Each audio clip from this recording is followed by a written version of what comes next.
Bienvenue à ce 13e dîner d'apprentissage du CREMIS. Pour celles et ceux qui connaissent moins le CREMIS, on est le Centre de recherche de Montréal sur les inégalités sociales, les discriminations puis les pratiques alternatives de citoyenneté. On est un centre de recherche en milieu de pratique situé au centre-sud de l'île de Montréal. Puis pour rappel, la programmation des dîners d'apprentissage, c'est une des actions que le CREMIS a entrepris pour faire connaître et poser un regard critique sur différents outils ou contenus qui ont été développés par notre centre de recherche pour soutenir l'intervention en itinérance. Donc, comme vous savez déjà, la rencontre d'aujourd'hui va porter sur la cohabitation avec des personnes en situation d'itinérance. Puis avant de passer la parole à notre animatrice de la séance, je vais juste faire un bref survol du profil des inscrits parce que je trouve que c'est intéressant. Euh, on aurait avec nous, ben, en fait, parmi les inscrits, ces questions-là, puis qui sont très concernés vraiment dans leur rôle, donc par les villes, des arrondissements de fiscalisation, des bibliothèques publiques, MRC, puis aussi des personnes de la sécurité publique, du milieu universitaire et de la recherche, puis il y a des citoyens engagés et curieux. Donc, finalement, on peut dire qu'on a un profil vraiment intersectoriel, des acteurs du terrain et du développement social, avec une majorité d'intervenants et d'intervenantes et d'organisateurs et organisatrices communautaires, qui sont soutenus aussi par des gestionnaires des experts en santé publique, des chercheurs, des étudiants, des citoyens engagés dans les enjeux d'itinérance et la cohabitation sociale. Donc, je vais juste faire un petit rappel des fonctionnalités Zoom avant de vraiment passer la parole à Jessica pour l'animation. Donc, pour la majorité du dîner, on va vous demander de garder vos micros fermés. Vous pouvez garder votre caméra ouverte ou fermée, puis si possible, ajustez vos noms pour qu'on puisse savoir à qui on parle. Là, dans mon écran, je vois Frange, mais tu sais, on ne sait pas qui vous êtes. Donc, si vous pouvez indiquer l'organisme, ou en tout cas, pourquoi vous êtes ici dans votre nom, ça serait utile. Puis, vous pouvez commenter dans le chat tout au long du dîner. Sachez que la modération du chat au plan du contenu va rester très légère parce qu'on n'a pas l'équipe suffisante pour aller au-delà de ça. Puis, on veut rester centré sur les présentations des conférenciers et conférencières. Puis, tout à l'heure, je disais que vous allez pouvoir ouvrir votre micro plus tard. Ben, c'est parce qu'il y aura une période d'échange avec le public. Puis, quand on vous donnera la parole, vous pourrez ouvrir votre micro, évidemment. Pour du soutien technique, vous pouvez rejoindre Annie, elle, dans le chat, elle va pouvoir vous soutenir au meilleur de ses connaissances. Mais on n'est pas une barre de sécurité, donc restez gentil avec nous, on va faire beaucoup quand même. Certains invités, je vais m'attendre à l'animation du passage d'aujourd'hui. Puis, si vous pouvez, qui n'est pas resté ici. Bonjour tout le monde, je me présente brièvement. Moi, c'est Jessica Sherman, je suis l'agent Thibault en itinérance pour le Centre-Sud. Pour ceux qui ne savent pas, c'est quoi mon rôle, c'est un rôle de soutien aux personnes qui soutiennent les personnes en situation d'itinérance, donc pour vraiment miser sur l'accès aux services pour les personnes qui vivent l'itinérance. Donc, je soutiens le communautaire ainsi que le réseau. Comme il a été mentionné, aujourd'hui, nous allons aborder un sujet qui intéresse vraiment plus qu'un. C'est cohabiter avec les personnes en situation d'itinérance. La cohabitation sociale entre personnes logées et personnes en situation d'itinérance a souvent les manchettes dans les dernières années. Que sait-on sur les initiatives fructueuses de cohabitation menées au Québec et ailleurs? A-t-on des exemples concrets de projets porteurs réalisés au sein d'établissements de santé qui favorisent une plus grande reconnaissance des droits des personnes en situation d'itinérance et valorisent leur citoyenneté? Donc, pour nous en parler, nous accueillons quelques invités. Je vous les présente très brièvement. Il y a Caroline Grimard, qui est professeure à l'École de travail social de l'UDM et coporteuse du champ itinérance au CREMES. Ensuite, il y aura Ariane Brisson, qui est chargée de soutien en sécurité urbaine à l'Anonyme. Puis, on va terminer avec Mary Shearman, qui est chargée de cours à l'Université Concordia et co-coordonnatrice du projet de travailleurs de soutien aux Autochtones, also known as Indigenous Support Workers Project, qui serait là avec Lynn Black, qui est la directrice générale du même organisme, donc Indigenous Support Worker Project. Les présentations de Marie et Lynn seront effectuées en anglais, mais il y aura un PowerPoint traduit déjà en français pour vous soutenir les personnes qui ne comprennent pas aussi bien l'anglais. Si des traductions en français doivent être effectuées au cours de route, je suis là pour le faire de manière plus spontanée. Un petit rappel que les objectifs d'apprentissage de ce webinaire aujourd'hui sont, de un, identifier des repères conceptuels et empiriques issus de la recherche afin de mieux comprendre et répondre aux besoins en matière de cohabitation impliquant des personnes en situation d'itinérance, et ensuite d'identifier des pratiques pour réfléchir la cohabitation de manière globale en prenant en compte les besoins des personnes en situation d'itinérance, des intervenantes et des autres personnes fréquentant les lieux, pardon.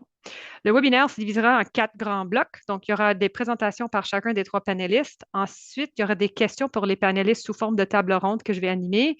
Puis, il y aura un moment de questions ou commentaires du public. Puis, un petit mot de clôture. Donc, sans plus tarder, je cède la parole à Caroline. Vas-y, Caroline.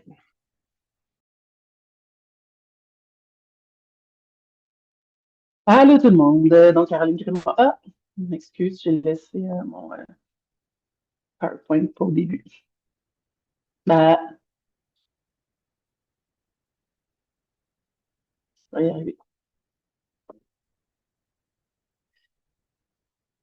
3 ans d'enseignement en ligne et de pandémie ne m'a pas rendu parfaite. Donc, je m'appelle Caroline Grimard, je suis prof en travail social à l'École de travail social de l'UDM et je travaille surtout avec des architectes depuis les dernières années pour travailler justement sur les manières, pour regarder plus profondément quelles sont des manières d'habiter la ville quand on est en situation d'itinérance, mais quand on est domicilié aussi. Et ça l'amène forcément à la surface la grande question de la cohabitation et ce qui est mis à mal, hein, nos manières de vivre ensemble dans les dernières années. Le vivre ensemble, c'est sûr que présentement, ça a été tagué, ou en tout cas, on l'identifie beaucoup à la cohabitation avec les personnes en situation d'itinérance, mais le vivre ensemble, c'est quelque chose qui a éprouvé l'ensemble des sociétés. Je suis, j'enseigne en travail social, mais je suis une sociologue de formation et je pense que en romantique, la Grèce, toutes les groupes qui ont connu des organisations sociales, des communautés ont vécu des enjeux de cohabitation.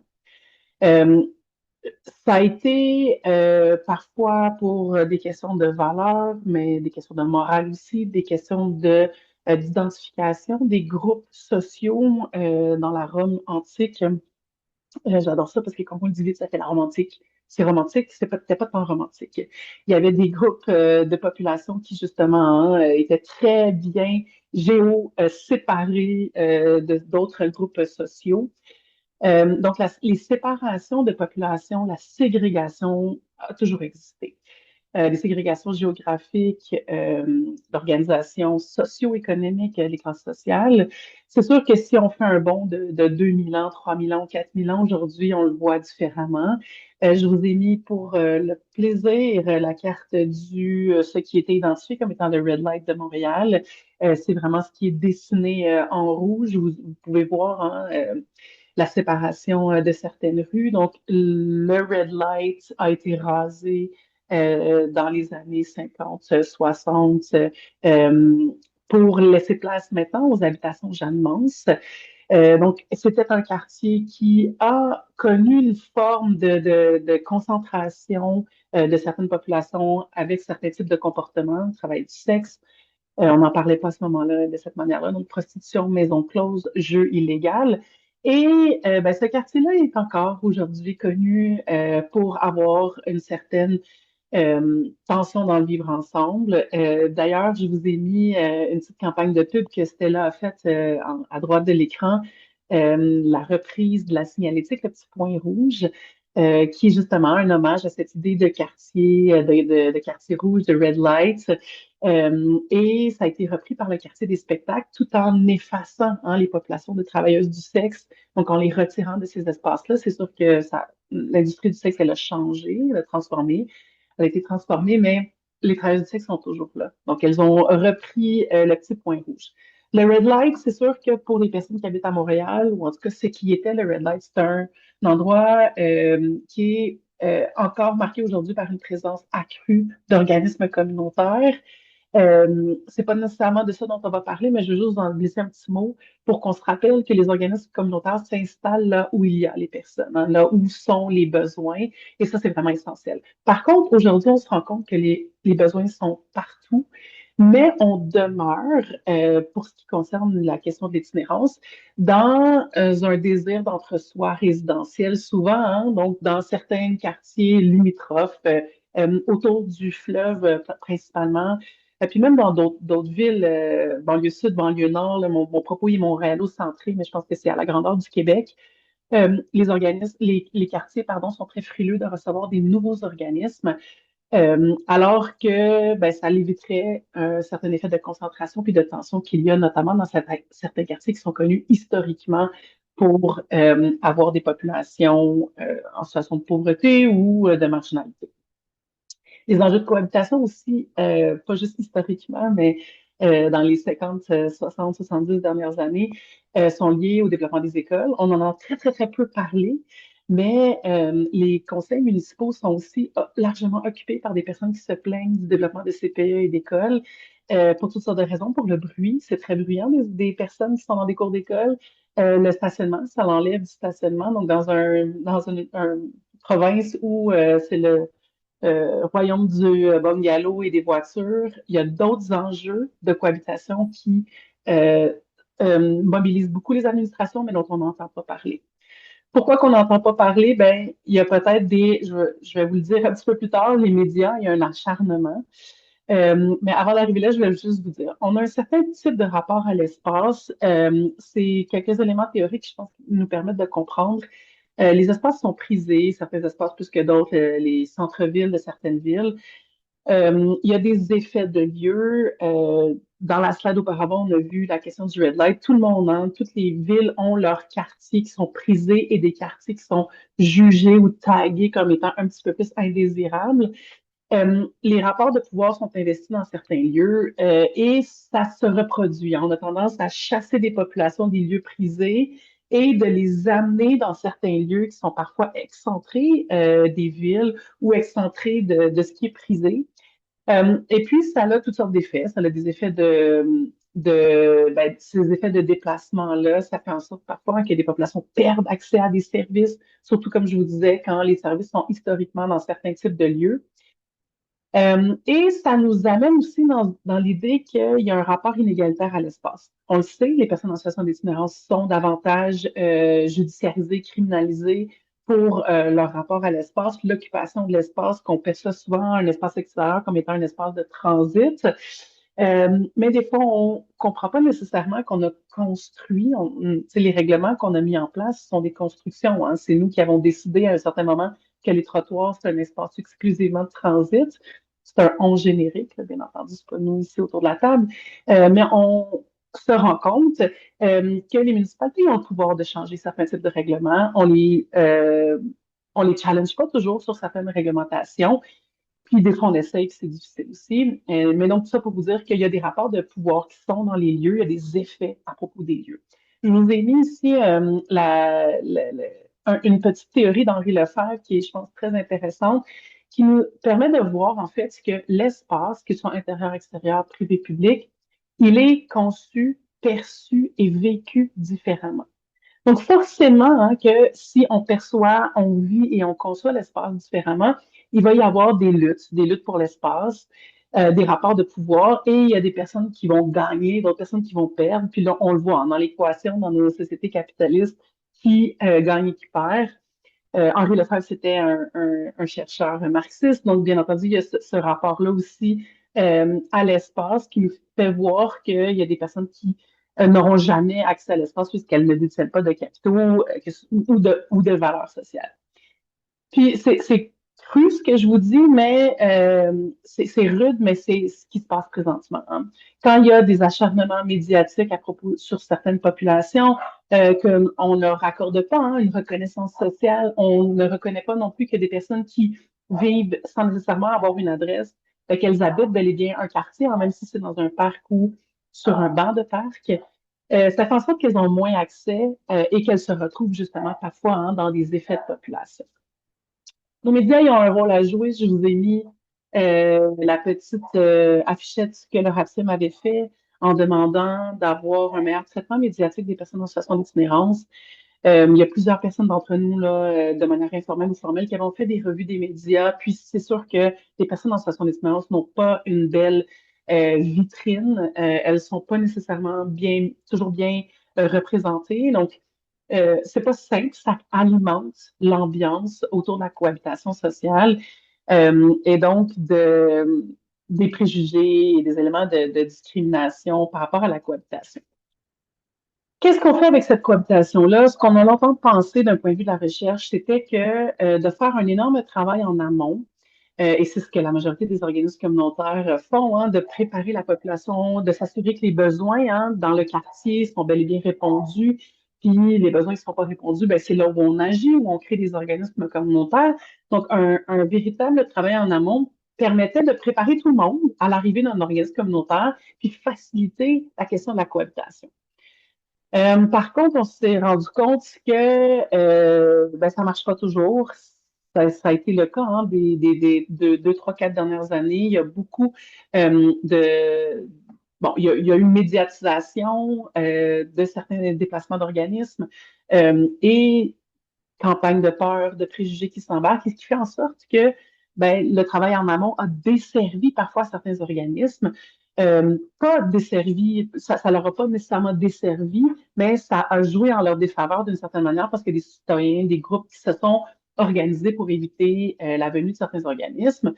Il y a même des cas qui ont été amenés en cours pour éviter ces déplacements-là. Par contre, ce que l'on a toujours voulu éviter, c'est le silence, l'installation silencieuse de certains organismes. Ça a été nécessaire. Des fois, c'est nécessaire pour tester des programmes, pour tester des dispositifs d'intervention qui sont complexes. La légalisation de substances psychoactives, ou peut-être pas la légalisation, mais la distribution, pardon, de substances psychoactives par le personnel médical. Il y a toutes sortes de petits types de dispositifs qui s'installent en silence mais généralement, quand c'est su après coup, c'est pas nécessairement le meilleur gage pour la confiance avec le voisinage. Donc, ça a été quelque chose qui a été tenté d'être évité. En tout cas, c'est ce qu'on a vu d'un point de vue de la recherche. Par contre, maintenant, c'est une stratégie qui est utilisée tellement le travail en amont est victime de campagnes de peur et de préjugés.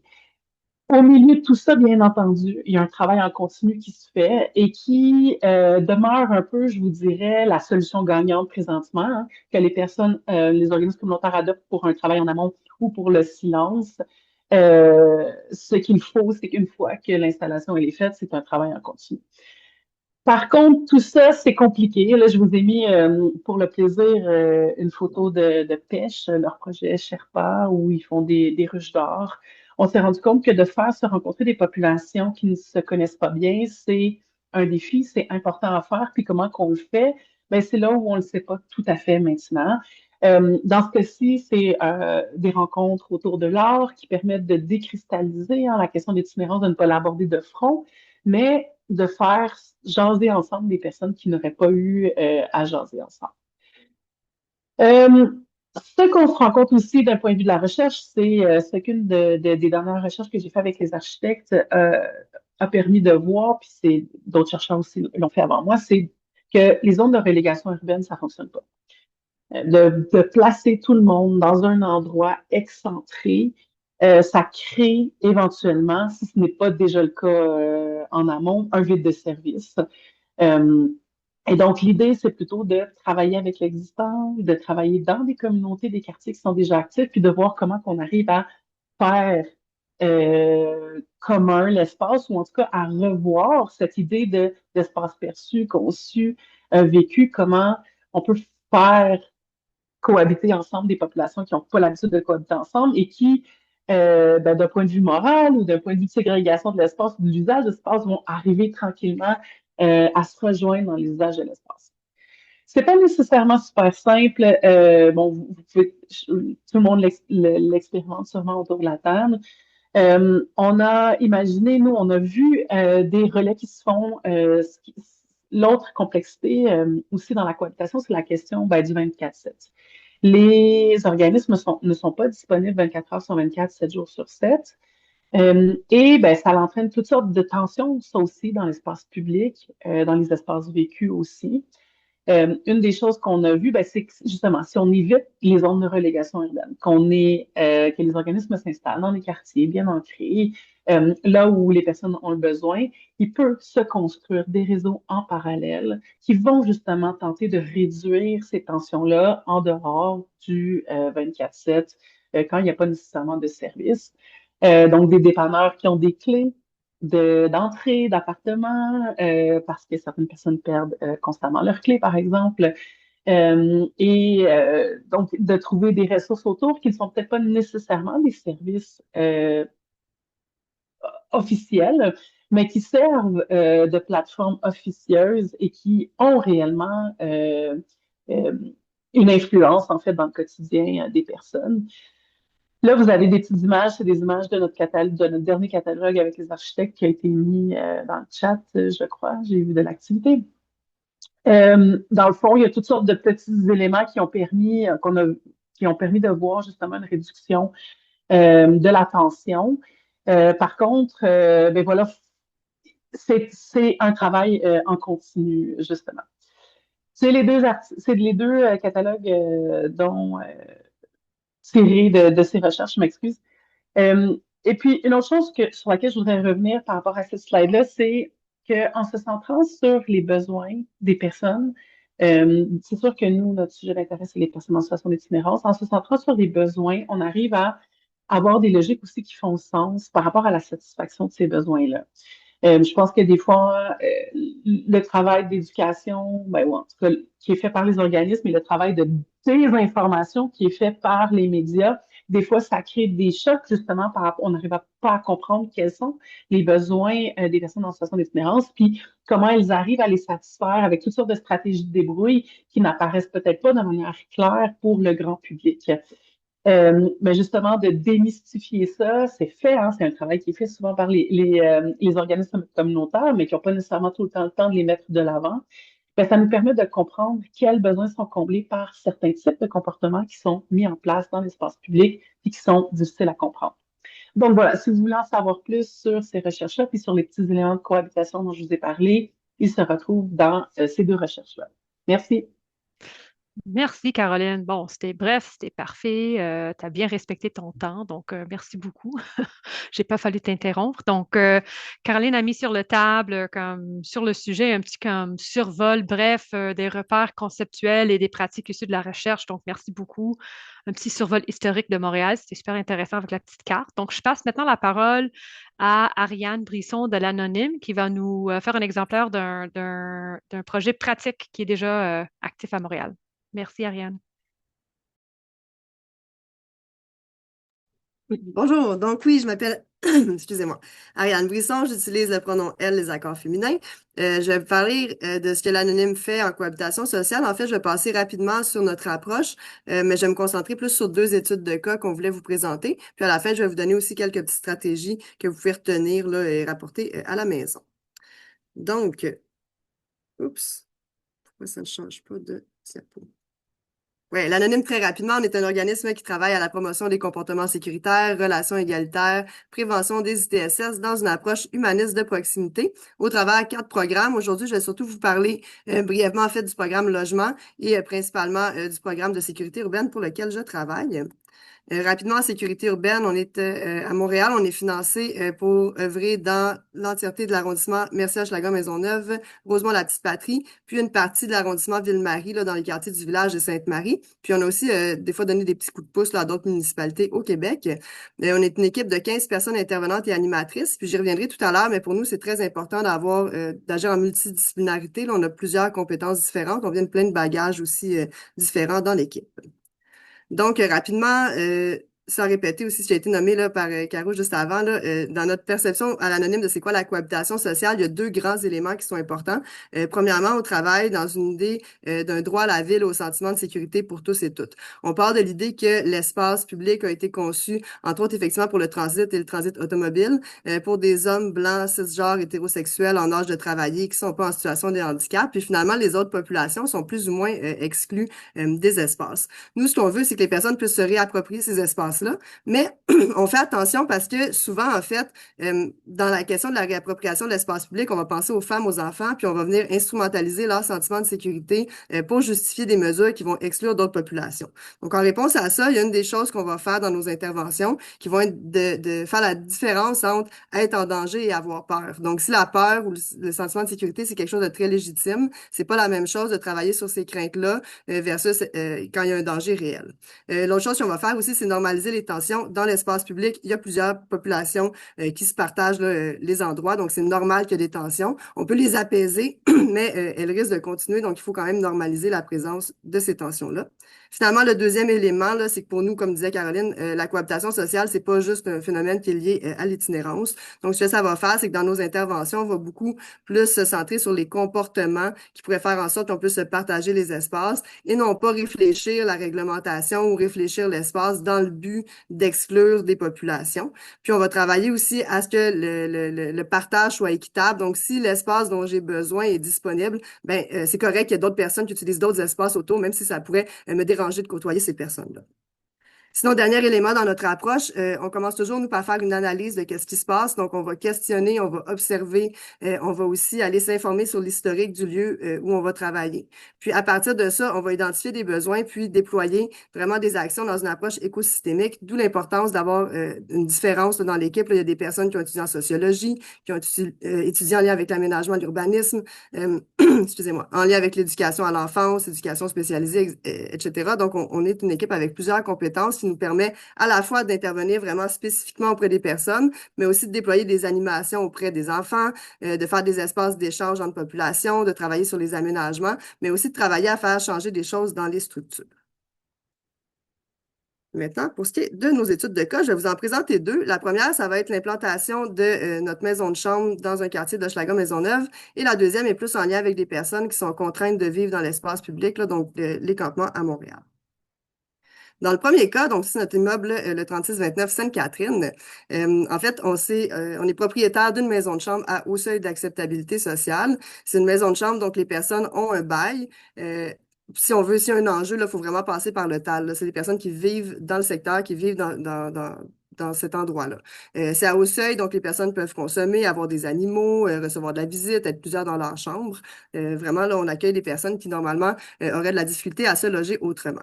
Notre objectif, quand on est arrivé dans le secteur, là, ben, en fait, quand on a rénové l'immeuble, là, c'était pas d'avoir un plan de cohabitation, c'est vraiment de s'implanter dans le voisinage, puis que les personnes qui sont locataires au 3629, ben, c'est des voisins, voisines, c'est des personnes qui sont citoyennes, qui résident dans le quartier et qui ont leur place comme les autres.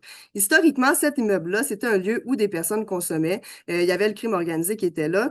Un jour, le bâtiment a pris en feu. Les personnes se sont retrouvées à vivre, dans le fond, dans la ruelle en arrière, se sont retrouvées à vivre dans les alentours et à consommer dans ces espaces-là, ce qui a aussi créé des tensions avec le voisinage. Puis ça, les organismes du secteur se sont assis ensemble et on a pris la décision d'acheter l'immeuble dans ce contexte-là. Donc, on est vraiment venu implanter. Puis l'objectif était que les personnes qui résidaient dans cet endroit-là puissent se réapproprier ces lieux-là.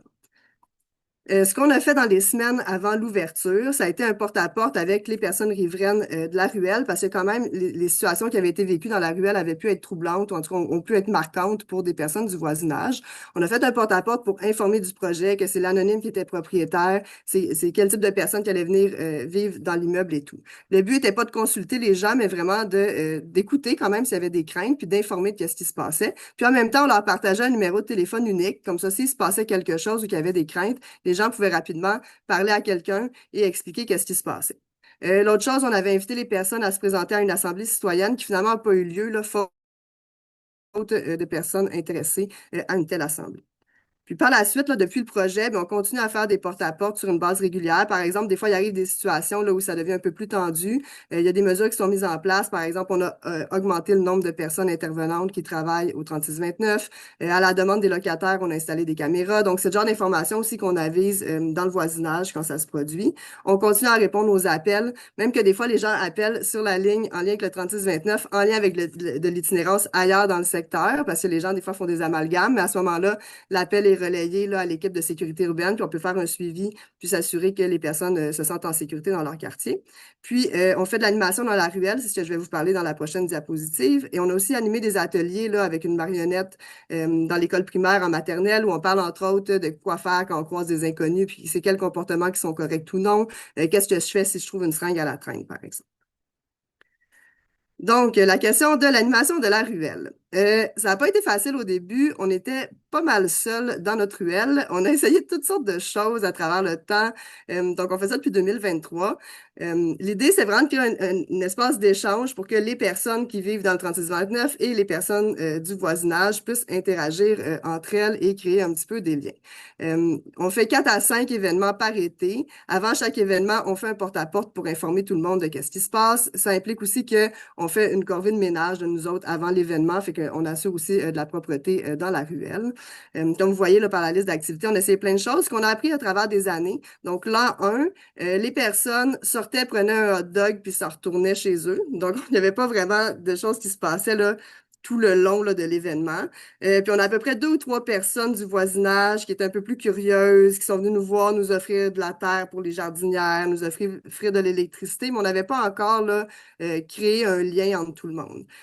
À l'an 2, ce qu'on a remarqué, c'est du fait qu'il y avait des personnes intervenantes au 36-29 là, en plus grand nombre. Ben là, il y avait une mobilisation qui se faisait, donc on a eu une vraiment plus grande participation de nos locataires. Puis là, cette année, à l'an 3, ça va vraiment bien. La dernière activité de ruelle, on a eu une douzaine de personnes du 36-29, puis 26 personnes domiciliées de la ruelle, dont 10 enfants qui sont venus, entre autres, pour la sécurité à vélo. Puis pour nous, si les enfants sont là, c'est signe que les personnes se sentent probablement quand même en sécurité, du moins suffisamment pour y aller avec leurs enfants. Donc pour nous, c'est une belle réussite.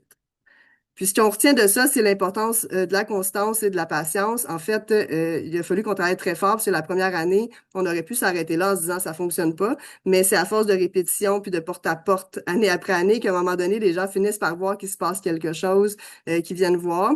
L'autre chose aussi, on a diversifié l'offre alimentaire. On s'est rendu compte que les hot dogs, c'est cool, mais que les tacos, ça a vraiment bien pogné, les hamburgers aussi. Donc, de sortir un petit peu de cette idée-là, puis d'offrir une diversité d'actions aussi, le karaoké, on a essayé des choses un petit peu plus éclatées cette année, puis finalement, ça a très bien fonctionné.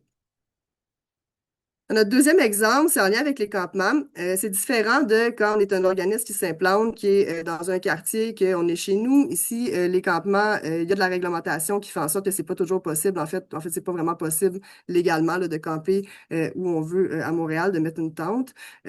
C'est beaucoup, encore une fois, comme je disais tout à l'heure, là, l'idée de la crainte pour la sécurité des enfants là, qui va être instrumentalisée dans des moments comme ça, pas que, mais entre autres. Nous, dans notre approche de réduction des méfaits, de réduction des risques, on va beaucoup regarder c'est quoi le risque en ce moment. Donc, en lien avec les campements, on veut être en réduction des risques. Bien, le risque pour les personnes, c'est d'être démantelé puis de se retrouver encore une fois à être déplacé. Puis ça va avoir un impact sur leur sécurité. Donc, nous, ce qu'on veut prévenir, c'est ce risque-là. Pour prévenir ce risque-là, bien, il faut réduire les irritants. Parce que souvent, ce qui arrive, c'est que s'il y a des irritants, bien, tout d'un coup, il y a une pression qui est faite sur la ville. Puis en échange, la ville va faire de la pression sur les personnes qui sont contraintes d'occuper un espace. Ici, on parle du parc Francine Léger, qui est un terrain gazonné là, à proximité de services, centres communautaires, piscines publiques, qui est fréquenté par des personnes en situation d'itinérance. Par le passé, là, à l'Anonyme, à chaque printemps, on faisait une corvée dans ce secteur-là. Il y avait énormément, entre autres, de matériel de consommation à la traîne, puis des signes du fait que des personnes avaient vécu là pendant l'hiver. À l'hiver 2025, on va apparaître plusieurs installations, puis des installations vraiment bien installées, là, où les personnes, ça garantit leur chaleur, puis un peu plus de sécurité. Là, c'est comme une tente dans une tente, donc vraiment, les gens étaient plus au chaud. On s'est rendu compte que les personnes qui s'étaient installées entretenaient très bien les lieux. Ils assuraient la gestion des matières résiduelles, ils faisaient du déneigement. En fait, au printemps, là, à la fonte des neiges, il n'y avait aucune seringue ou matériel de consommation à la traîne, ce qui, normalement, on en trouvait. Il assurait aussi une surveillance informelle. Il est arrivé des engins avec d'autres tentes aux alentours. À un moment donné, il y a eu un début de feu. C'est les personnes elles-mêmes qui ont éteint le feu parce qu'ils avaient les outils pour. Donc, le fait de se retrouver en communauté, d'avoir une collectivité, ça a beaucoup aidé aussi au partage des ressources. Il y a des personnes en contact avec leurs proches. Leurs proches venaient aussi aider les autres personnes sur le campement. Puis dans ce contexte-là, le soutien de l'anonyme, ben, il a été entre autres matériel. Donc, on a fourni des extincteurs, des sacs à poubelle, des pelles. On a mis en relation aussi avec différents organismes. Par exemple, un organisme du quartier qui voulait partir un jardin communautaire puis qui voulait mobiliser les gens qui vivaient là. Puis on était aussi une courroie de transmission avec la ville, par exemple, en lien avec les endroits, là, puis les horaires de collecte de matières résiduelles. Est arrivé le printemps, tout d'un coup, là, quand le jour va réouvrir, il y a un stress de qu'est-ce qui va se passer avec les enfants. Il y a aussi la piscine extérieure. Donc là, on voit que les tensions, en fait, il y a des inquiétudes qui nous sont rapportées. Ce que nous, on a tenté de faire, on a tenté de mettre en lien les parents. Les personnes du campement voulaient rencontrer, en fait, les parents inquiets. Ils avaient envie de discuter avec eux, puis de présenter un peu leur réalité, puis de démontrer qu'ils pouvaient, en fait, aussi être une surveillance informelle positive, qui pouvait être un facteur de sentiment de sécurité plutôt que d'être insécurisante. Nous, on a proposé aussi d'animer des ateliers auprès des enfants, de leurs adultes. Les enfants du quartier nous connaissent déjà très, très bien. Là, on voit Nathalie avec la marionnette, ils nous connaissent bien, on va déjà dans les écoles.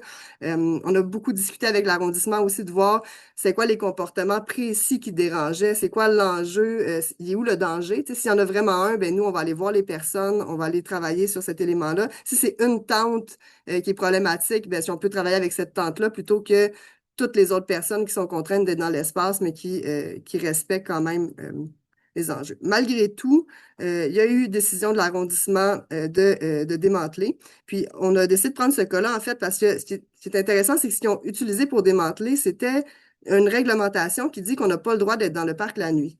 Donc, ce qui a été utilisé, c'était pas les irritants qui étaient rapportés. Vraiment, légalement, ce qui a été rapporté, c'est ça. C'est qu'entre 23h et 6h, on n'a pas le droit d'être dans le parc. Donc, ce qu'on en retient, c'est que malgré toutes les actions qu'on voudrait faire, malgré le fait qu'on propose des choses, d'un, si les milieux sont pas intéressés par ce qu'on propose, c'est une chose, mais si la réglementation municipale peut servir de levier d'exclusion, ben, c'est vraiment difficile d'instaurer quelque chose à plus long terme, alors que c'était un endroit qui fonctionnait, somme toute, plutôt bien. Donc, d'où l'importance aussi de travailler à faire changer les structures. Finalement, j'ai quelques éléments clés à vous proposer. Donc, comme je disais tout à l'heure, pour nous, c'est important de ne pas se mettre dans l'urgence, puis vraiment là, se donner le temps d'analyser la situation pour pouvoir déployer des actions qui sont différentes d'un endroit à l'autre. Peut-être que quelque part, la meilleure chose à faire, c'est une assemblée citoyenne, mais peut-être qu'à un autre endroit, les gens sont très en colère, puis on devrait commencer par un porte-à-porte, ou peut-être que on peut commencer par une marche exploratoire, donc ça dépend de où on se trouve. Sinon, c'est d'informer rapidement et en toute transparence le riveraine, le voisinage. Là, Caroline en a parlé un petit peu avant. Pour nous, c'est quand même important, là, tu sais, mettons le 3629, dans les semaines précédant l'ouverture, on trouvait ça important de donner un numéro aux personnes pour nous contacter, d'informer ce qui se passe, parce que quand on n'informe pas, les gens remarquent quand même qu'il y a quelque chose qui se passe, puis des fois, ils s'imaginent des choses, puis ils se font un scénario de ce qui se passe entre nos murs, qui n'est pas nécessairement la réalité. Sinon, de reconnaître que les inquiétudes et frustrations des personnes souvent sont valides. Pour nous, c'est d'offrir une écoute à tout le monde, que la personne soit domiciliée ou pas. Quelqu'un qui nous rapporte que tous les matins, en sortant de chez elle, elle trouve des seringues sur son balcon, mais c'est correct de lui dire que c'est vrai que c'est pas acceptable d'être dans cette situation-là. Puis les personnes qui ont besoin aussi d'être écoutées, puis des fois, juste ça vient diminuer de beaucoup les tensions. Ça, je l'ai déjà dit, on va viser les comportements plutôt que les populations. Mais ce que ça implique, c'est que si, par exemple, dans la bibliothèque, je veux pas que les gens dorment, ben, le papa qui est fatigué le samedi matin avec ses enfants ne peut pas non plus s'assoupir. Il faut qu'on applique les règlements à tout le monde pareil. Prévoir une diversité d'actions, là, vraiment de ne pas se limiter à intervenir dans l'espace public. Il faut aussi aller un petit peu en dehors de ça. L'amélioration du sentiment de sécurité de tous, ce que ça peut impliquer aussi, c'est de donner aux personnes des outils pour faire face aux situations où est-ce qu'elles ne se sentent pas en sécurité dans l'espace public. Des fois, on est confronté à des situations qui nous font vivre de l'impuissance, qui nous créent un malaise. Mais à ce moment-là, c'est à nous de travailler par rapport à nous là-dessus. Donc, c'est pas nécessairement de tasser les personnes la solution.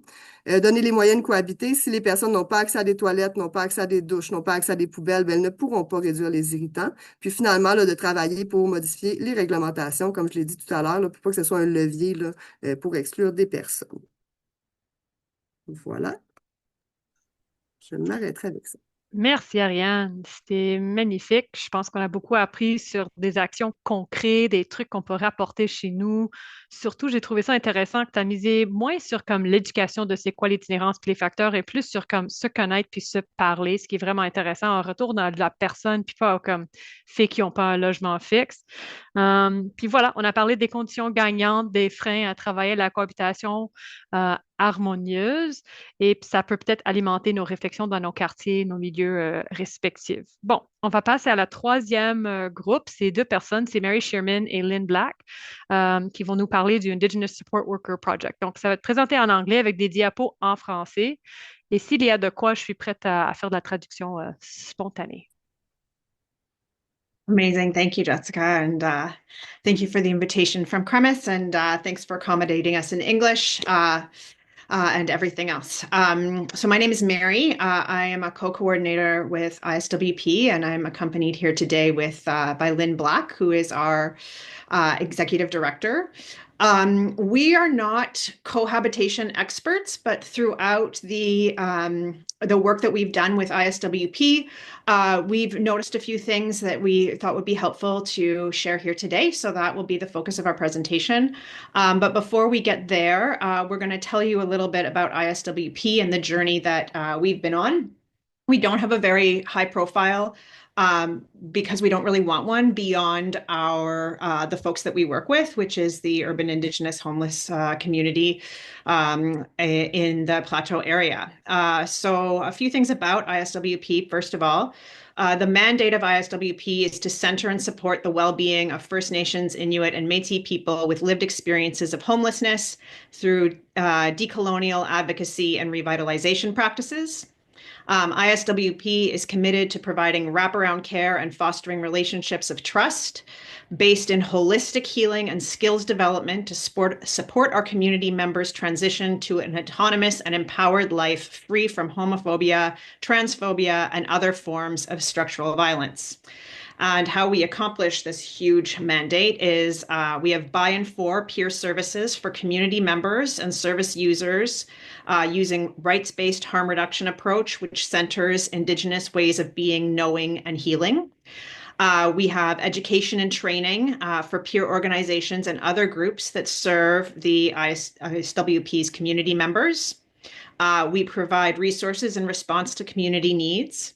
And we provide training and employment opportunities for Indigenous workers with lived experience of homelessness, working in mental health through rights-based harm reduction, support work, street outreach, and/or the homelessness serving sector. So, why am I not allowed? There we go. So this is our approach and our values summed up in just one word instead of me reading sort of large paragraphs. We continue to draw inspiration from the collaborative spirit of the Plateau Montréal, and most importantly, directly from our community members. Our work focuses on outreach to First Nations, Inuit, and Métis community members who are at risk or in precarious situations, and we have many street workers who do this. So our work aims to embody the following values. We're anti-capitalist, anti-oppressive. As I mentioned, decolonization and revitalization is key to what we do. Anti-imperialist, anti-racist, feminist, and then gender expansive these are our sort of guiding principles. And so how this has sort of come to be on the street is, so ISWP was founded in 2019 through a committee that was put together by the Montreal Indigenous Community Network. And this committee noted that there were no services available for Indigenous folks, either who are homeless or at risk of homelessness, in the plateau after hours on evenings and weekends. And so through this committee, two part-time outreach workers and a part-time supervisor started going out and doing outreach and building community trust. And Lynn, our executive director, who's here, she was one of the part-time outreach workers. And so this was September 2019. And so about 6 months later, you have the onset of the COVID-19 pandemic, or when it's sort of officially recognized. And this greatly exacerbated the needs of the urban Indigenous homeless community in the plateau. All of the needs that were already present, that the homelessness committee was like, wow, there's a population here who really needs some support and doesn't have it. And then with the advent of the pandemic, all of those needs were really augmented, compounded, and a bunch of other things happened as well. I'll get to it's a long story, but long story short on this slide is that ISWP was one of the only organizations that managed to stay open and continue to provide services with a lot of consistency throughout the pandemic for our population specifically. And the reason why that happened was because Lynn and I both are kind of from this ish area. However, we both went to the West Coast and spent decades out there between the two of us. And so we came to sort of our nonprofit work in Vancouver's downtown east side, which has a very sort of different model of working with folks who are either homeless or at risk of experiencing homelessness. And so I wasn't on the scene yet in 2019. Lynn was here, as I mentioned. And, during the pandemic, lots of folks are sick. Lots of folks were forced to close because there weren't workers available. And so Lynn decided, well, why don't we import a model of peer work to ISWP? And we'll have peer workers doing outreach and doing other things. And we actually completely by accident became the first Indigenous specific harm reduction organization in Quebec, completely by accident. And there was some resistance from other organizations when we started using predominantly peer workers, but it also became pretty important to our cohabitation model in some ways. because as I said, we have outreach workers who are from our community who are doing the outreach and also chatting with neighbors and this kind of thing. And we also have peer teams who do street cleanup. And so you see them around the neighborhood, taking ownership, sharing the space. And it's important for everyone that this is happening. It kind of leads to some destigmatization and also like this sense of community that comes from our members, and other folks see that as well. And there are some folks who are not supportive of the work we do, but the vast majority, I think, are. So that's really lovely. So alongside, all sorts of stuff happened during the pandemic for us, because there was sort of emergency funds that were available, and that we benefited from until about 2022. And then we had to sort of change our work to work without those sort of emergency funds anymore. And it changed what we do a little bit, but we are super adaptable, and have been since the beginning. And so that's sort of what we've been working on. And so during the pandemic, we were given a space in a parking lot for folks to use as a gathering space. And at the time, it was a construction site. And so nobody really cared that we were hanging out in a construction site. Like no one really cared. However, over time, the construction finished, and now that space has been designated as a park. And so we've been there the whole time, but the space has changed, and so the expectations of the space have changed. And so now we have much more discussions, like a lot of discussions about sharing the space and stuff like that. And we'll talk about what kind of comes out of these discussions in a minute.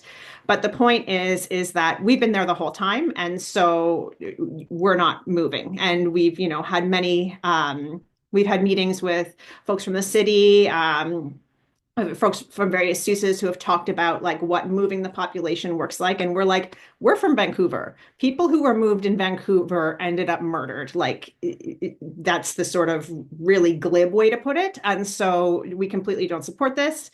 And the other thing is that moving populations, there are people who are already in the other places. So you're not just displacing one community, it causes this ripple effect and displaces many people.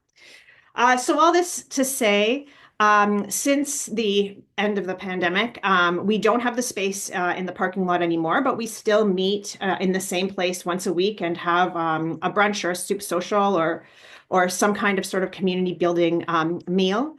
We still have our street workers, our cleanup crew. For a brief period of time coming out of the pandemic, which we don't operate anymore, we did have a subsidized housing program. And since then, we have a street nurse, and then we have health navigators as well. And what's important, back to our mandate, is that it's all holistic. Like the street nurse and the navigators, they can't exist without the soup social, and the lunch and the food and the music. We have built so many community ties that if when we're talking about reshaping our services and stuff like that, some might think, oh, well, the nursing service is the most important. And it doesn't really work that way. They all work together and they can't work without each other. Like we don't have the relationships to hook people up with nursing support unless we have the soup social and the food and the brunches and whatnot. They really. j'avais pensé. So then we get on to, what we've learned about cohabitation during this time is that, and that we find ourselves reminding people periodically, is that the stakes are always higher for the person who's either experiencing homelessness or at risk of experiencing homelessness than they are for the housed person or the person providing the service. I'll say 95% of the time, actually, not because I'm sure there's exceptions to the rule. However, we found that a lot of people are not aware of the power dynamic going into that situation and what can be a sort of discomfort for somebody who's housed or providing a service, or like an awkward interaction. Depending on how that interaction goes, it can greatly impact a person experiencing homelessness, an Indigenous person experiencing homelessness or with precarious housing in ways that are not anticipated, like especially if any sort of other institutional involvement happens, like what is could have been a simple interaction has now become like, law enforcement's now involved or security's now involved, and now they can't go back to this place or whatever it happens to be. And so it's important to recognize the power that exists in those moments. The other thing that I think that it's helpful to remind, especially service providers, if you are providing a service, someone is coming to you for that service. They wouldn't be there otherwise. And they've usually had to make like severe sort of mental leaps and bounds to get themselves there.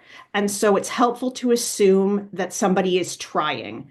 It might be awkward. It might not look that way, the way that, you try to go access whatever. However, if you remind yourself that, okay, there's a power relationship here, and the person in front of me is trying, like it kind of starts to diffuse the tension a little bit. What can appear to be aggression is often not. It's often fear. It's often defensiveness. And so another thing that we found that happens is that when somebody interprets somebody else's behavior, state of being as aggressive, it immediately becomes about safety. Whereas if you're not thinking about the power dynamics and you're not thinking about, okay, this person is trying to like get something out of this interaction, obviously safety is important. However, take a minute to really assess like what's going on here. And then the other tip that we have is always just slow right down, just slow everything down, which I'm doing okay for time. I don't need to take my own advice, but just slowing the interaction right down. Lynn and I were discussing before the presentation about how a lot of it is cultural as well. Like most of our community members are Inuit, and sort of what is considered polite is sort of being still and slow and quiet. And that can be interpreted by folks from French Canadian culture as ignoring, as not engaging. And if you think about French Canadian culture as well, it tends to be a little bit louder, a lot of movements. This can be interpreted as aggression to other people. So like this slowing down, awareness of body language, is really important. I've been talking for a while. Lynn, is there anything you want to add to what I've been saying? Oh, sorry. Of course. Oh, yeah, I just wanted to jump off on I feel like the other two groups did an excellent job of presenting the issues of cohabitation in public with the neighbors and the neighborhood. So what we wanted to do with our presentation is to focus more on cohabitation inside the clinic, inside the office, between an Indigenous person, but really anybody who's experiencing homelessness or uses substances, and a worker or a staff person. And our primary thought is, if we have one thing to say to, I think there's probably 200 people here. If we have one thing to say, it's when you are working with a person and they've come off the street, that person is desperate for help. That person does not want to be there. They have done everything to avoid getting help from a professional because they're terrified.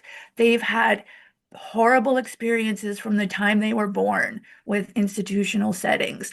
So that's where it starts. That's where you're meeting this person. So the person may be shut down and very silent and seemingly difficult to get information from. And that can cause a person to be negative and start crying or even just leave. And the other end of that spectrum is the person can come off as aggressive because they're used to being harmed in these institutional, clinical, or administrative settings. And so the one thing we want to say is just slow everything down. Just take a moment, even make this gesture and just go, let's slow things down. Let's slow things down because we want to make this work for both of us and just slow things down. And also, again, as we can see clearly in this meeting, a lot of the Southern Indigenous people are Anglophones, and a lot of Inuit from up north, Anglophone and Francophone. But there is a big gap with language. So that's also very important to be able to slow things right down and take time. And then the one other point is we at ISWP, we have embedded this slowness in our policy and our programming. So we have a lot of time in what we do. So as staff and as program managers, we need to be pressuring our decision makers in our organizations and our government funders to allow us to have this time, to have a meeting that can go late, that can be slow, that you can do twice. That's my presentation. Thank you. Thank you, Lynn, for jumping in there. Another thing, just sort of back to ISWP generally, those are our reflections on cohabitation throughout the years. We are not a standalone organization. We have lots of partners throughout the sort of Indigenous sector and the homelessness serving sector who are instrumental to the work that we do, including Cremis, who we worked on another wonderful project with. And yeah, thank you very much for having us here. And we look forward to the panel discussion from here. Thank you very much. Thank you, Lynn and Mary. Bon, j'ai comme 4 pages de notes que je vais clairement pas repasser avec tout le monde, mais je vais tenter de faire quelques petites traductions de choses qui étaient pas trop dans les diapos, mais qui étaient nommées par Mary puis Lynn. Puis si je manque quelque chose ou si je l'ai mal traduit, Mary puis Lynn, n'hésite pas de me comme interrompre, là, je serai jamais. Interrompre, là, je serai jamais. Ça me dérangera jamais. Bon, donc, j'espère que tout le monde a compris qu'Indigenous Services Workers Project, c'est du par et dans, c'est du travail par et pour les personnes qui ont les vécus d'itinérance et surtout de la population autochtone ici à Montréal, mais surtout vraiment dans le plateau. Ils sont dans le plateau depuis 2019. Au début, ils étaient installés dans un terrain pendant la pandémie, un terrain de construction. Ils étaient installés là, ils étaient acceptés là, ils vivaient en équilibre, puis collaboration avec la communauté. Puis vers la fin de la pandémie, ça a transitionné vers plus un parc, puis il a été demandé de quitter. Donc, c'est pas que la ressource a changé, que leur modalité de fonctionnement a changé, c'est que l'endroit a changé son fonctionnement. Donc, ils ont essayé de tasser cette ressource de leur milieu. Mais eux, ils gardent encore le lien avec ce milieu-là. Donc, ils se rassemblent au moins une fois par semaine pour offrir de la nourriture aux usagers, puis partager encore un moment dans cet endroit important pour eux. C'est vraiment une approche holistique. Donc, il n'y a pas de un service qui est le plus important. Ils ont des infirmières de rue, ils ont des navigateurs, ils ont d'autres partenaires. Donc, ils se voient toujours dans une collaboration et une concertation très importante alentour des personnes auprès qui offrent de l'aide. Puis un point qui a été nommé par Mary, c'est que c'était nommé aussi par les autres présentatrices, c'est que la cohabitation, historiquement, c'est vraiment pour, la plupart du temps, 95%, mettons, la cohabitation, c'est pour les personnes qui vivent là. Donc, pour les personnes qui sont déjà logées puis privilégiées, c'est rarement plus adapté aux personnes qui vivent l'itinérance ou vivent les moments fragiles dans leur vie. Donc, juste de garder ça en tête. Puis ça a un impact vraiment majeur sur la personne, surtout autochtone, qui est en vie d'itinérance, quand on essaie de travailler la cohabitation, surtout du perspective de la personne privilégiée et logée. Donc, important de vraiment prendre un moment puis réfléchir sur qui a le pouvoir quand on est dans un moment de cohabitation.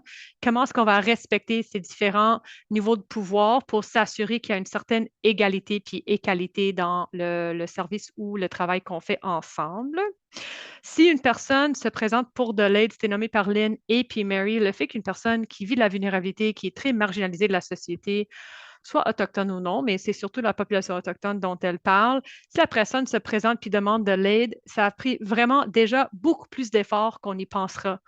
C'est des personnes qui ne vont pas consulter tant que ils ont vraiment, vraiment, vraiment besoin. Donc, même si leur comportement semble dérangeant ou différent qu'on est habitué dans notre service, c'est de prendre le moment puis se dire, bon, la personne s'est présentée, donc clairement, il y a un besoin. Donc, il faut qu'on se ralentisse un petit peu pour plus décortiquer qu'est-ce que c'est leur besoin pour pouvoir l'offrir de l'aide puis du soutien.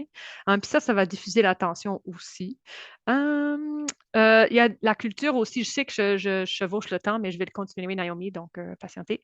La culture de la personne, donc, c'était nommé que dans la culture inuite, la politesse est plutôt vue dans un comportement très tranquille et très ralenti, qui pourrait être interprété par un Québécois, Québécoise comme quelqu'un qui l'ignore ou qui n'est pas engagé.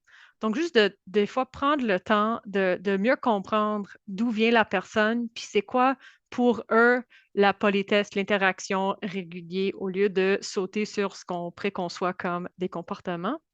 Bon, le message clé. Donc, le message clé que Lynn vient juste de nommer, c'est que quand vous travaillez avec une personne qui vit dans la rue, puis elle demande de l'aide, voilà, elle demande de l'aide, elle a probablement peur de penser, puis elle a évité déjà les services, surtout de santé, services sociaux. Elle a évité de consulter depuis très, très longtemps en raison de cette peur de consulter. Donc, le fait qu'elle se présente veut dire que ça va vraiment pas bien, puis elle vit encore cette peur. Donc, la recommandation de vraiment ralentir, ça va donner le moment de diminuer la tension. Et quand on parle d'agression puis agressivité de la personne, juste se demander d'où vient l'agression. C'est des émotions, l'agression. Est-ce que la personne est vraiment dangereuse ou est-ce qu'il y a quelque chose qui vient de fait que elle avait déjà vécu de la violence structurelle, institutionnelle, puis elle rentre déjà en mode protection de soi-même. Donc, ralentissez. La plupart des Autochtones qui vivent dans le sud du Québec sont aussi majoritairement anglophones. Donc, l'enjeu de langage ne peut pas être sous-estimé quand on parle de consultation dans les services. Donc, encore, si on laisse le temps, ça va laisser un peu plus de temps pour se comprendre, se connaître. Voilà. Je pense que ça résume assez bien. Est-ce que j'ai manqué quelque chose d'important, Naomi, ou est-ce qu'il y a quelqu'un d'autre qui a noté quelque chose que je n'ai pas nommé? Ça va? OK, merci Lynn. Bon, on va continuer. Super. Donc, bon, quelques petites minutes de trop, mais voilà. Bon, on va aller au moment du table rond. Donc, on a deux petites questions qu'on va demander aux panélistes. Donc, les panélistes, vous êtes prêtes? La première question, c'est qu'est-ce qui vous interpelle dans les présentations des autres panélistes? Y a-t-il des choses sur lesquelles vous voudriez revenir qui résonnent dans votre contexte de pratique ou vos recherches? Donc, qui veut commencer? Caroline, je te vois, tu bouges. Voilà. Go, on the spot. C'est sûr que mon petit cerveau de prof, là, moi, je reviens à ce que je vous avais dit, puis c'est pas arrangé avec le gars début, là, la question des usages de l'espace, puis qui est perçu comme étant fautif de la part des personnes en situation de détresse, ça, je trouve que ça revient tout le temps. C'est les conflits d'usage, puis l'espace perçu, vécu, conçu, ça revient tout le temps. C'est comme si ce sont seulement les personnes avec une adresse qui finalement ont le droit d'utiliser l'espace comme elles le veulent. Puis les personnes sans adresse, elles n'ont pas la possibilité d'utiliser l'espace comme elles le veulent. Puis pour moi, il y a quand même quelque chose de choquant aussi. Je vous l'ai aussi un petit peu dit tantôt, la question de l'argent, le capitalisme. Tu sais, c'est agaçant. Je pense que absolument tout le monde le vit présentement avec la crise du logement, puis les loyers qui augmentent, puis les taxes foncières qui augmentent pour les personnes qui sont propriétaires. Comment ça qu'on voit pas le logement comme étant un droit, mais qu'on voit ça comme un futur fonds de pension ou c'est comme quelque chose qui nous permet d'être riches alors que la fonction première, c'est quand même de pouvoir s'abriter. Tu sais, puis ça, pour moi, c'est choquant. Euh, Quand je vois, si j'habite dans Parc Extension, quand je vois des 5,5 à 2200 dans le quartier le plus pauvre à Montréal, je trouve ça, dans mes tripes, je suis triste. Fait que pour moi, il y a quelque chose où on perd au change avec nos sociétés capitalistes. On va peut-être pas faire la révolution ce midi, mais il y a quand même quelque chose à revoir là, du logement comme étant un droit et pas comme un fonds de pension nécessairement. Merci, Caroline. C'est vraiment important comme point que le logement soit un droit puis pas un privilège. Ariane, Mary ou Lynn, est-ce que vous avez quelque chose à complémenter, ajouter? I can speak quickly. I think what struck me from the three presentations is like at ISWP, we call it the holistic approach. That we are talking about folks who are in situations of precarity regarding homelessness or housing and whatnot. However, that's albeit a very important part of their lives in this moment, but that's not everything. And so, Ariane talking about the karaoke in the alleys, our soup kitchen, this kind of idea, like people having a good time, enjoying life, whatever that means for their particular circumstance, is very important. Sort of, it's a big picture thing when we're looking at sort of this from various levels. Anyway, the holistic approach is all I want to say. I think it's important no matter how you approach it linguistically. Thank you, Mary. Je vais tenter de traduire. Donc, elle a nommé l'approche holistique, puis c'est pas juste se mettre le focus, assumer que la personne en itinérance veut travailler le logement, mais d'aussi offrir des opportunités de divertissement, de joie dans la vie, puis voir qu'est-ce qui leur apporte la joie. Comme a nommé Ariane avec le karaoke, puis d'autres activités dans la ruelle, c'est des moments de joie pour tous et toutes qui vivent dans le quartier, puis ça va rassembler le monde, puis travailler l'idée de communauté inclusif partout à Montréal. Puis ça, c'est mon point, c'est que l'itinérance, c'est comme la responsabilité partagée de tous. Donc, c'est pas ma faute que la personne a été en itinérance, mais ça demeure ma responsabilité d'être consciente de tout ça. Puis qu'est-ce que je peux faire? Comment est-ce que je peux me tenir dans la société? Quelles sont les actions que je peux faire? Le langage, le discours que j'utilise quand j'en discute de ces phénomènes-là pour m'assurer qu'on vive dans un communauté ou dans une ville inclusif. Ariane, est-ce que tu voulais ajouter un petit quelque chose? Ben, je peux rajouter vite, vite, là, j'espère avoir bien saisi ce qui a été dit dans la présentation, mais il y avait le côté que, tu sais, si avec l'approche holistique, que des fois, les personnes veulent un peu de cherry-pick, ça, c'est un service qui vaut la peine, donc celui-là, vous allez le conserver, mais telle autre chose dérange dans l'espace public, donc ça, vous le ferez pas. Donc, il faudrait tout le temps qu'on se concentre sur la réponse à des besoins de base, puis si le moindrement, on occupe l'espace public avec des gens en situation d'itinérance qui dépassent ça. C'est comme si la personne ne voulait pas s'aider ou qu'elle n'était pas un bon pauvre, genre. Fait qu'il faut comme tout le temps, il y a comme, probablement que ça contribue aussi aux tensions du genre, je peux aller dans les jeux d'eau avec mes enfants, mais quelqu'un qui a besoin de se rafraîchir, qui est en situation d'itinérance, devrait pas avoir accès à cet espace-là. Il est supposé être en train de faire autre chose, par exemple. Donc, il y a comme le contrôle des usages et tout ça en fonction de qui devrait pouvoir faire quel usage dans l'espace public. Et que ça me parlait un peu, là, cette question-là de, ben ça, le service des nurses, là, ça, c'est important, mais par contre, tel autre le serait pas, puis ça perd son sens après si on réfléchit de cette façon-là. Merci, Je Ariane. prendrais peut-être la parole, Oui. Jessica, pour répondre à une question dans le chat à propos de Benoît Lard. C'est un organisme Ben, communautaire qui s'est installé. on allait passer aux questions par la suite, Oui, mais tu veux y aller OK. là? T'es prête? Non, mais ça fait le tour de certains éléments dont on a dit. Ça permet de faire un wrap-up, en fait. C'est que dans le fond, euh, plus il y a de services dans la ville, dispersés, ben moins grandes sont techniquement les tensions, en fait. Donc là, on a Benoît Lard, c'est, je veux dire, un organisme qui couvre un grand territoire. S'il y en avait plein de petits Benoît Lard, les tensions seraient vraiment réduites. Il y aurait moins cet effet de concentration-là. L'autre chose aussi, c'est que, tu sais, je vous ramène au RAPSIM encore, mais le RAPSIM a fait le décompte en termes de circularité. Là, si les organismes s'installent à moins ou plus ou moins 200 mètres d'une école ou d'un CPE, il n'y aurait pas de service sur l'île de Montréal. Là, il avait fait à la blague, il serait dans le fond du fleuve Saint-Laurent. Je pense que c'est la même chose pour beaucoup de municipalités. Les villes sont denses, donc il y a des services partout où il y a des personnes.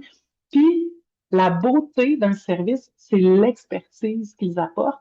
Donc, s'il y a un service dans un quartier, ben, il y a plus d'expertise dans un quartier. Il faut aussi voir ça, en fait. On a souvent tendance à se dire, ça sert comme un peu l'effet pot de miel. Il va y avoir plein de personnes nouvelles qui vont arriver. Mais non, c'est pas le cas. Les gens sont attachés à leur quartier. Ils se déplacent pas à grandeur du pays, ou en tout cas, ils se déplacent quand ils sont obligés de se déplacer. Donc, l'effet pot de miel, il se fait pas vraiment. Puis, ça dessert vraiment les populations qui en ont besoin. Donc, plus il y a de services, plus il y a d'expertise, moins il y a de tension dans l'espace public. Je voulais juste dire ça. Merci, Caroline. Ça complète vraiment bien cette première question. On va passer à notre deuxième petite question. Donc, en 2021, le CREMIS a publié un guide des bonnes pratiques en itinérance. Il s'adresse à un large public d'intervenants, dont les travailleuses sociales, infirmières, médecins, intervenants de ressources communautaires. Le guide est composé de plusieurs fiches, donc une intitulée Comprendre ce qui dérange. En amont de ce dîner, nous avons demandé à nos panélistes de jeter un œil plus spécifiquement à cette fiche. L'intention derrière cette lecture, c'était de permettre de réactiver les contenus de cette fiche pour atterrir sur des repères pour le quotidien en lien avec la cohabitation sociale. Donc, question aux panélistes, donc à vous quatre. Sur quoi aimeriez-vous insister dans cette fiche afin de soutenir les intervenants et intervenantes du milieu communautaire ou du réseau de la santé et services sociaux travaillant auprès des personnes en situation d'itinérance? Y a-t-il des dimensions sur lesquelles vous souhaiterez insister? Et finalement, notez tout ça. S'il y a des ajouts à considérer pour cette fiche, quelles seraient vos recommandations? Qui veut se lancer premièrement?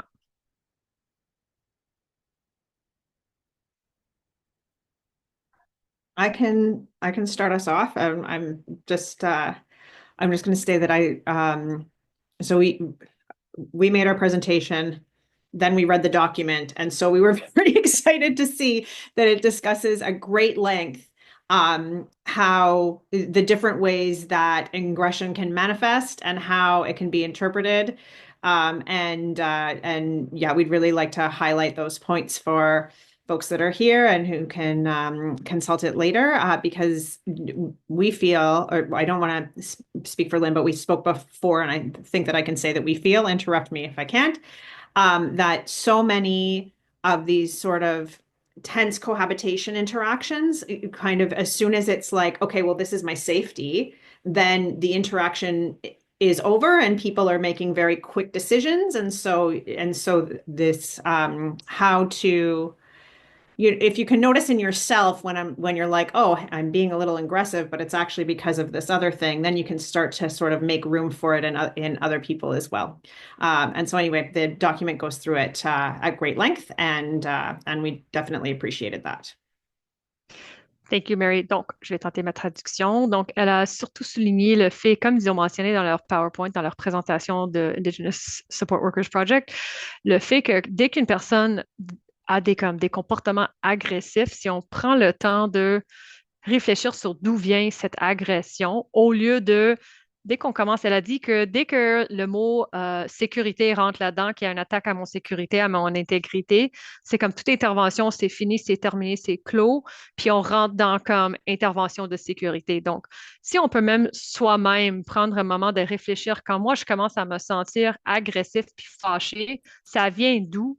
Puis de faire la même chose avec les personnes devant nous. Ça va peut-être soulager la situation parce que, honnêtement, là, tout le monde a le droit à avoir des émotions, non? Donc, laisser de l'espace à avoir ses émotions à tout le monde, puis comme juste prendre un petit moment là-dedans. Puis c'est nommé dans la fiche aussi. Ariane ou Caroline ou Lynn? Je peux prendre la balle. La partie sur, il y a une grosse section au départ sur aussi comprendre ce qui nous dérange, qui moi faisait écho beaucoup à qu'est-ce qu'on fait nous quand on distingue ce qui est le sentiment de sécurité ou ce qui est la sécurité objective. Souvent quand les gens nous appellent, ils nous disent il faut faire quelque chose parce que c'est dangereux, mais quand on finit par explorer avec la personne c'est quoi l'enjeu, on se rend compte que le danger en fait est pour la personne en situation d'itinérance et non pas pour la personne qui est domiciliée. Ou des fois la personne qui est en danger n'est pas nécessairement celle qui pense l'être. Puis ça permet de décortiquer un peu le côté que ça se peut qu'on se sente pas en sécurité, puis c'est légitime, mais après ça, qu'est-ce qu'on peut faire un peu dans le même sens pour s'apaiser par rapport à tout ça? Ou voilà. Fait que moi, cette partie-là de décortiquer un peu, c'est quoi précisément qui nous dérange? Est-ce que c'est que mon enfant a été témoin de quelque chose que je trouve dans mes valeurs qui n'aurait pas dû être témoin? Est-ce que c'est que j'ai déjà vécu des agressions qui font en sorte que maintenant j'ai peur d'en revivre d'autres? Est-ce que c'est parce que j'ai réussi à quitter un quartier qui était défavorisé puis je pensais enfin avoir offert le meilleur à mes enfants puis d'un coup j'ai l'impression que tout ça me poursuit parce qu'ils vont ouvrir une ressource? Fait que d'être capable de décortiquer c'est quoi l'enjeu réel pour après ça faire des interventions qui ont un sens puis qui visent pas juste à changer l'environnement de la personne. Super, merci Ariane. Je vais juste lire une des lignes de cette fiche-là parce que moi aussi, j'ai pris un moment de le lire, même 2 fois. Mais ça dit, contrairement à la croyance populaire et selon les observations de différents intervenants du milieu, il est plus fréquent pour une personne en situation d'itinérance d'être agressée que d'agresser une autre personne. Donc, juste de tenir en tête que eux, ils sont plus à risque d'être agressés que même de nous agresser.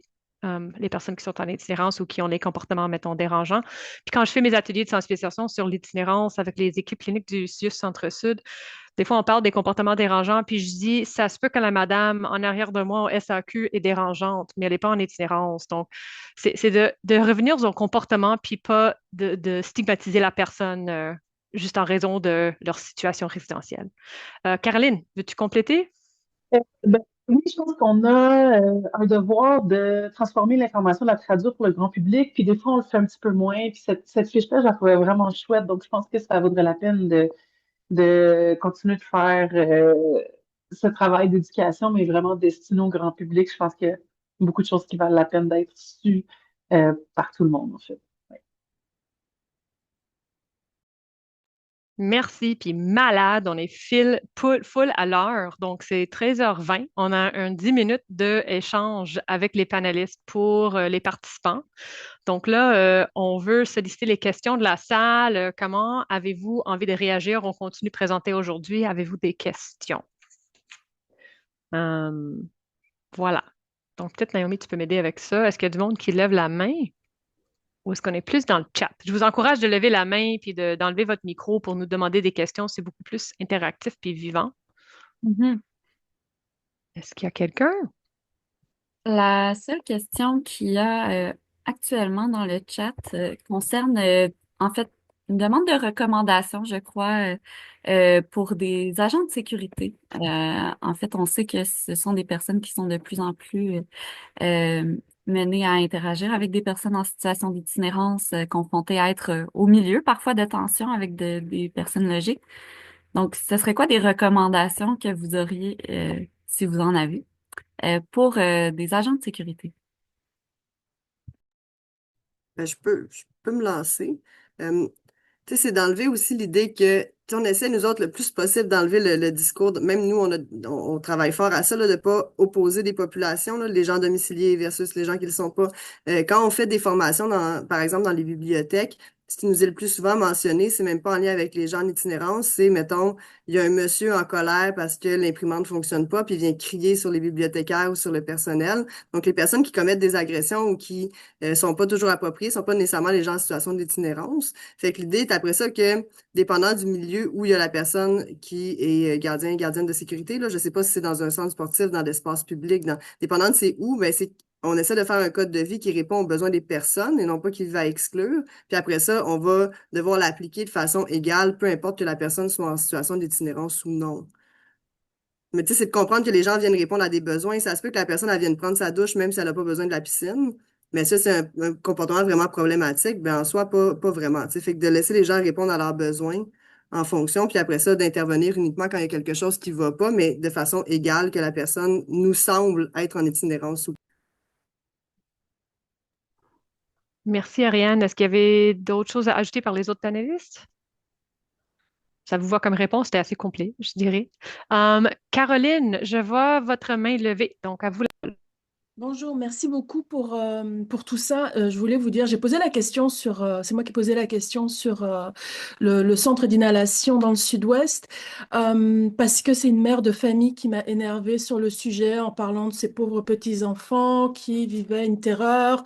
Et en fait, c'est plus sa terreur à elle. Et je voulais partager quelque chose qui, moi, m'a marqué petite parce que je pense que la cohabitation vient beaucoup, l'interprétation de la cohabitation est transmise par nos parents, par les gens qui nous éduquent, qui nous élèvent et qui nous entourent, peu importe le milieu social. Et petite, lorsque on voyageait ou je voyais des personnes dans la rue qui étaient dans un état d'assoupissement. Mon père me disait, je demandais pourquoi. Mon père me disait une chose qui, je trouve, et j'essaie de le transmettre du mieux que je peux, et je pense que, ben, moi, je trouve que c'est une bonne référence. Il me disait, ces personnes boivent, c'était de l'alcool à l'époque, parce que ça tient chaud et parce que ça permet d'oublier la tristesse et le désarroi et la peine de ce qui vit. Et quand je repense à ce message-là, je vois encore de l'humanité, alors que les discours aujourd'hui sont tellement déshumanisants. On dirait que, il y a peu de différence entre un emballage de produits et une personne qui est dans la rue, tellement c'est vraiment maltraité. La personne est maltraitée. Donc, euh, je pense que c'est pas populaire comme façon de voir les choses, mais j'ai l'impression que c'est le lien et c'est ce qui me permet aujourd'hui encore de ne pas me laisser influencer par les pensées dominantes autour de nous qui voient la pauvreté comme la personne juste ben vous d'ailleurs, Madame Sherman, vous l'avez dit, de ne pas commettre d'amalgame entre être sans domicile et être une personne désagréable. Les deux ne vont pas toujours ensemble, mais font partie d'une saine cohabitation avec plein d'autres comportements, une saine cohabitation de l'espace public. Donc, j'ai l'impression que ce genre de discours, si on pouvait en recueillir plusieurs et expliquer aux parents ou aux enseignants ou aux personnes qui sont en relation avec des personnes plus jeunes ou des voisins, etc., de comment voir la pauvreté, l'itinérance, l'automédication sous quelconque forme, mais aussi les odeurs qui viennent avec certains quartiers où il y a beaucoup plus d'odeurs, je pense. Euh, sur Saint-Laurent, à proximité du quartier chinois, le Bonjour Blue Ridge, je sais Caroline. pas quoi. Merci, Oui, c'est juste ça que je voulais c'est dire. super. Ouais. Merci beaucoup pour votre intervention. Je pense que c'est en effet une grande démarche qui est amenée pour sensibiliser les enfants, les parents qui se retrouvent près de ressources pour personnes en situation d'itinérance. Je m'excuse de vous couper, on a tellement peu de temps. Je veux que tout le monde puisse nommer sa question. Donc, je passe tout de suite la parole à Carole Dozo. Bonjour tout le monde. Je coordonne un comité d'action pour le trouble d'accumulation compulsive et je me questionnais par rapport à l'idée que si on se base sur les comportements qui peuvent être observés, le fait qu'il peut y avoir dans certains endroits de la ville ou des villes de l'encombrement d'objets, de l'accumulation de biens de toutes sortes, je voulais voir si vous aviez des réflexions ou peut-être aussi de l'intérêt de pousser davantage justement cette réflexion par rapport à ce sujet-là, à voir si peut-être aussi des personnes vivent finalement avec le trouble d'accumulation compulsive, qui est une des causes principales des pertes de logement puis des évictions. Et donc, j'étais juste curieuse de voir quelles étaient vos réflexions par rapport à cet enjeu et ce que vous rencontriez sur le terrain. Ariane, tu es obligée d'en parler. Moi, ça? Mais ça, je pourrais en parler vraiment très, très, très longtemps. Mais c'est sûr que il y a beaucoup de personnes qui perdent leur logement en lien avec un trouble d'accumulation. Le trouble n'arrête pas parce qu'elles sont dans la rue. Puis on pense aussi que le traumatisme de se retrouver à la rue peut aussi contribuer à faire en sorte que les gens ont des enjeux d'accumulation. C'est quelque chose qu'on a aussi observé au 36-29. Puis on se rend compte qu'il y a plusieurs de nos partenaires qui ont du logement comme nous, qui se retrouvent avec des enjeux similaires aussi d'accumulation compulsive. On n'a pas encore de réponse facile en lien avec tout ça, mais je vous dirais que dans l'espace public, c'est un des trucs sur lesquels on travaille pour réduire les irritants quand on constate que, tu sais, on peut pas diagnostiquer. En plus, les outils diagnostiques sont zéro appropriés à l'espace public. La personne, c'est quoi son chez-soi, là? Fait que juste de déterminer où s'arrête, où commence, comment est utilisé, est-ce que quelque chose est conçu comme une pièce, c'est un peu complexe, là. Mais quand on voit que c'est quelque chose qui nous est rapporté comme étant un irritant, on essaie le plus possible de travailler avec la personne puis de la mettre en contact avec des organismes qui pourraient la soutenir en lien avec ça. Mais j'ai vraiment pas de réponse simple, à part de on s'y intéresse. Oui, Puis j'ai des collègues qui ont été formés aussi là, par la Maison oui. Grise en lien avec ça. Fait qu'on a quand même des réflexions, puis on essaie de mettre en place des choses, mais on avance à petits pas.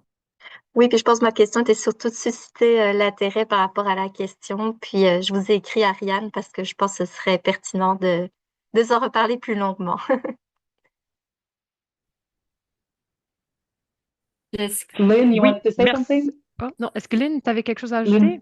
Oh, hi. Yeah, I was just thinking with the talking about the difference between encampments and housing and getting people apartments and moving people off of the street. For our community, a lot of the time, apartments, having your own apartment is not a safe place because the person is alone, isolated, often in a neighborhood far away from their community, and it can lead to suicide. It can lead to loneliness and isolation. It can lead to drug overdose, and it can lead to worsening of substance use problems, and a disconnection from services. So I like that there's a housing spectrum between shelter, supported housing, second stage housing, because it can take a long time, many, many years for a person to, we who have apartments our whole life, we take it for granted that we just know this. But this is a learned set of skills that people need to readjust to. So when neighbors who are against people being out on the street, perhaps a gentle reminder to them that that is actually the safest place for that person to be, and to move people to the industrial district, to move people to a lonely, isolated apartment. This is not safe for that person on the street. Thank you, Lynn. Donc, petite traduction bref, Lynn disait que le fait qu'une personne intègre un appartement autonome, pour beaucoup de personnes, c'est pas sécuritaire. Ils se trouvent très isolés, ils se trouvent éloignés de leur communauté d'appartenance. Donc, ils vivent de l'isolement, ça peut devenir de la dépression, ils peuvent être à risque de surdose. C'est vraiment une grosse déconnexion. Donc, de voir le logement puis l'hébergement sur comme un continuum de services pour qu'on puisse s'adapter à chacun puis chacune, puis qu'est-ce qu'eux ils ont besoin pour se sentir dans un chez eux, puis non juste loger, c'est quand même quelque chose d'important. J'espère que ça résume assez bien. Puis, je pense que je passe la parole maintenant à Naomi. Oui, C'est ça? bonjour. Ben, en fait, ce que je proposerais, c'est que je sais que Madame Barbeau, Marie-Ève Barbeau, vous aviez une question. Pour les personnes qui souhaitent quitter, parce que vous avez de quelque chose tout de suite, c'est possible. Vous pouvez, on peut mettre fin finalement à la journée d'aujourd'hui, le dîner d'apprentissage. Mais je propose quand même de vous entendre, Madame Barbeau, pour les autres personnes qui veulent rester avec nous. Puis, en fait, juste rapidement pour les autres personnes, oui, c'est ça. Si vous voulez rester à l'affût de ce que fait le CRIMIS, on a une infolette, on vous invite à vous y abonner. Puis à rester à l'affût du formulaire de rétroaction qu'on va vous envoyer également, puis qui est potentiellement déjà dans votre boîte courriel, en fait. Ça nous aide vraiment, ces formulaires de rétroaction-là, mais je ne serai pas plus longue que ça, en fait. Madame Barbeau, je serais très curieuse de vous entendre, oui. Merci. Ma question s'adresse peut-être à Ariane. Je voulais savoir plus précisément les objectifs des marches de quartier avec des citoyens. Est-ce que l'objectif est d'identifier les enjeux? Est-ce que l'objectif est de parler avec des personnes? Je suis curieuse de voir comment ça se passe, puis pourquoi, dans quel contexte on fait des marches de quartier avec des citoyens, puis dans quel contexte on le fait pas.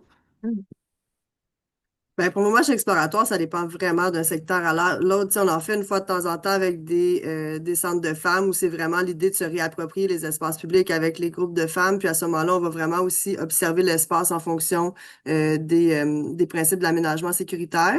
Puis de ça, ça permet aussi de se rendre compte que comment l'aménagement influence notre sentiment de sécurité. Fait que des fois, c'est de façon vraiment pas, tu sais, il y a un raccoin, j'ai peur que quelqu'un soit caché là, probablement que personne n'est caché là, mais ça me fait peur quand même. Puis de ça peut découler aussi des recommandations qu'on fait à la ville en lien avec l'aménagement. Tu sais, comme je disais, pour nous, la cohabitation, puis se réapproprier l'espace public, ça n'a pas nécessairement rapport avec l'itinérance. Fait que donc, des fois, nos actions sont vraiment dans une autre optique là, de sentiment de sécurité, mais on peut en animer aussi avec des enfants entre le chemin, entre l'école et l'organisme communautaire où ils vont. Puis à ce moment-là, si on le fait de cette façon-là, les objectifs sont un peu différents. Par contre, on fait pas de marche exploratoire dans une visée cohabitation. L'idée n'est pas de prendre des gens domiciliés puis d'aller visiter un endroit puis qu'ils nous disent ah ça, je me sens pas en sécurité parce qu'il y a des gens en situation d'itinérance. Là, ça, on le ferait pas dans un contexte comme celui-là. Là. C'est vraiment dans une optique de se réapproprier des espaces, mais aussi de suggérer des aménagements qui maintenant on prend plus juste les principes d'aménagement sécuritaire. On mobilise aussi le guide dont Caroline a parlé là, avec Architecture sans frontières à Québec, où on essaie de voir c'est quoi les besoins de différentes personnes, puis à partir de là, proposer des aménagements qui pourraient répondre à des besoins diversifiés. Puis là, on a comme dans nos idées d'en faire éventuellement aussi avec des gens en situation d'itinérance ou à risque de l'être pour avoir un point de vue différent sur la ville. Mais ça change vraiment notre perspective de notre ville quand on fait des marches de ce type-là. Un gros merci. Super, ben merci tout le monde. On va mettre fin au dîner d'apprentissage. Comme je vous disais, c'est super apprécié si vous pouvez remplir le formulaire de rétroaction. On les lit à chaque dîner, puis ça informe notre prochaine programmation de dîner d'apprentissage à chaque fois. Donc, c'est ça. Je mettrai fin. Merci tout le monde d'avoir participé. Merci à nos panélistes. Oui? Juste spécifier, on a des rapports de marche exploratoire sur notre site web si jamais des gens veulent le voir, ainsi qu'un dépliant sur comment parler d'itinérance avec les enfants. C'est super, oui. Puis je vais prendre en note en fait tous les liens qu'on a pu partager, qui sont des ressources complémentaires. Puis on va s'assurer de les mettre sur la page du dîner d'apprentissage pour que tout le monde puisse y avoir accès. Donc, merci tout le monde. Merci pour la grande qualité des présentations des panélistes, puis la grande qualité des questions qui ont été posées par le public. Puis je vous dis à la prochaine, tout le monde. Merci beaucoup.